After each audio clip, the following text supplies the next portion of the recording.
Hello everyone. Let's review shloka number 7 in Lalita Sahasranamam. Navachampaka pushpaba nasa danda virajita tara kanti tiraskari nasa bharana basura.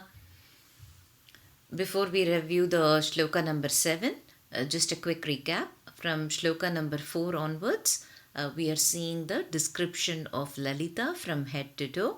In shloka number 4, we saw her hair adorned with flowers and wearing a tiara, and then her forehead is like the moon, and she's wearing a bindi that's like the dark spot on the moon, and her face is like the auspicious house of the god of love Manmada, and her eyebrows are like its doorways, and her eyes are like the fish that's moving about in a pond.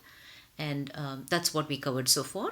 And in this shloka, we are going to look at the description of her nose.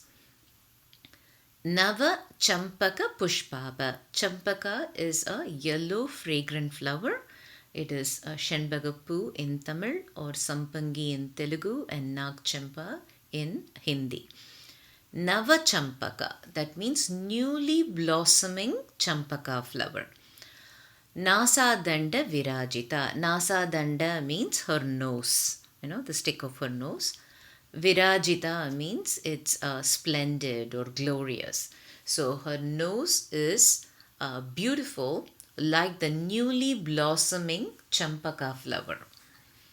Now, the comparison of nose to a flower is actually a very unique comparison. Generally, we don't compare that way. You would say someone has a straight nose, sharp nose, but not quite a nose that looks like a flower.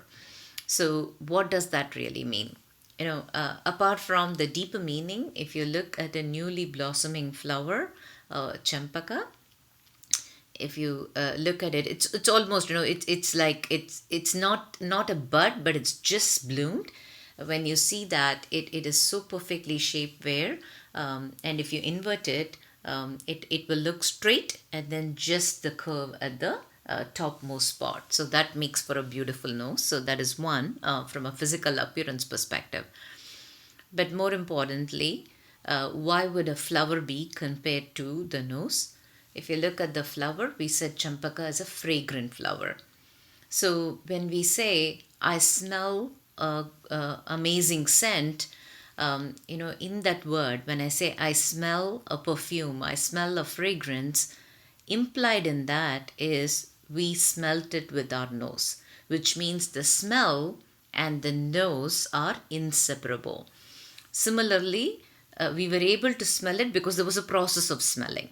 So the process of smelling and the smell and the nose are all implied. We don't have to say, I smelled this fragrance with my nose through the process that happens. That's not how we say. If we say I smell fragrance, which means that our nose was active, the process of smelling happened, and we were aware of that in our mind. What this actually means is the non-separation.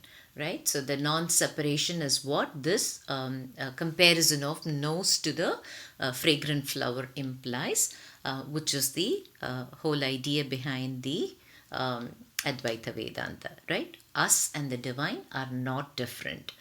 And if you look at the Sri Vidya tradition, it is common to worship the Sri Chakra. So the Sri Chakra has 9 layers. We'll cover that another day. But if you look at the innermost, that all those 9 layers are covering what's called as the bindu, and bindu is the center from which all creation originated, and now we are all manifested forms, and we are standing on the 9th layer outside all the way, and now we have to move towards the path of realization, which is coming from the 9th layer in. And the just before the bindu, the last layer before the bindu is called trikona. Trikona is a triangle, and if you look at nose, that is also a triangle. So this represents and in the trikona, the 3 edges represent the experience, the experiencer, and the process of experiencing. So when in our sadhana, all this come together and collapse into Bindu, at that time the person becomes the realized person. So the nose represents the trikona, and the comparison of nose to a fragrant flower represents the non-separation between the divine and us. So that's what this represents. Tara Kanti Tiraskari Nasa Bharana Basura.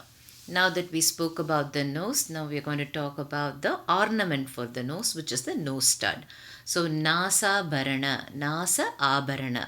Abharanam means ornament. So Nasa Abharana is the ornament for the nose, which is the nose stud. Basura means brightness.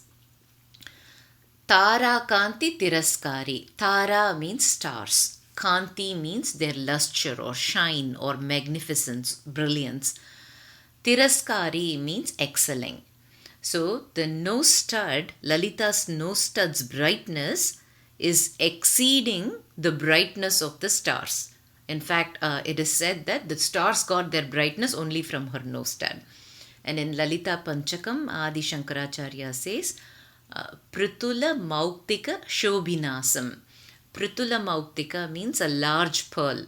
So her nose is adorned with a large pearl. So she is wearing a nose stud that's made of pearl, and it's shining, and that shine exceeds the brightness of the stars. And you can see in all of this, always the comparison is to the moon, to the sun, to the stars, to the plants, to the or flowers, to the fish, and all of this represent that Lalita is not just the creator of the universe, she is the universe. What contains the plants, the sun, the moon, and the stars? That is the universe, and Lalita is the universe, and that's what these point to. Thank you.